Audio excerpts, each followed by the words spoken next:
Alors, les enfants qui sont porteurs de troubles 10 sont d'abord des enfants intelligents.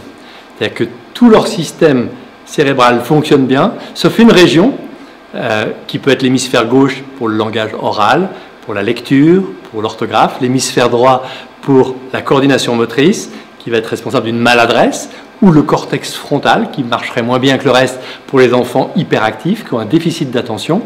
Et ce trouble, ils l'ont à la naissance, c'est un trouble constitutionnel, ils vont grandir avec, ils l'auront toute leur vie, et on va leur donner des stratégies pour contourner ce problème, en espérant qu'à l'école, on ait vite repéré ce trouble pour mettre en place des aménagements.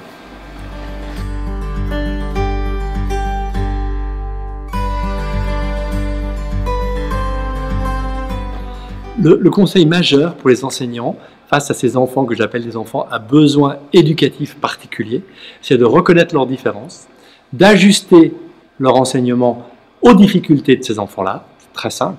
L'enfant dyslexique qui ne lit pas devant les autres, l'enfant dyspraxique qui écrit mal, on peut lui demander de faire sa dictée à l'oral. L'enfant hyperactif, on ne le sanctionne pas quand il bouge, quand il tombe, quand il fait tomber ses affaires. Et on a de la bienveillance par rapport à eux. Par rapport à l'enfant hyperactif, c'est la fermeté bienveillante. Il faut bien sûr le contenir, mais il ne le fait pas exprès, avec bienveillance. Et puis si en plus, on peut les valoriser, l'enfant hyperactif qui bouge, lui demander de rendre des services, de se lever, d'aller voir le directeur. L'enfant qui a une dysorthographie, si on lui met que des zéros tout le temps parce qu'il fait 15 fautes au début de l'année, puis 10 fautes ensuite, il ne va pas voir sa progression. Si l'enseignant dit « je vais changer mon système de cotation pour toi, je vais m'ajuster à toi et maintenant je ne vais pas compter le nombre d'erreurs, je vais compter le nombre de mots justes ». Le petit gosse, d'un seul coup, il se retrouve, il avait 10 mots justes au début de l'année et il en a 15 à la fin de l'année. Au lieu d'avoir 0 à chaque fois, il va avoir sa marge de progression.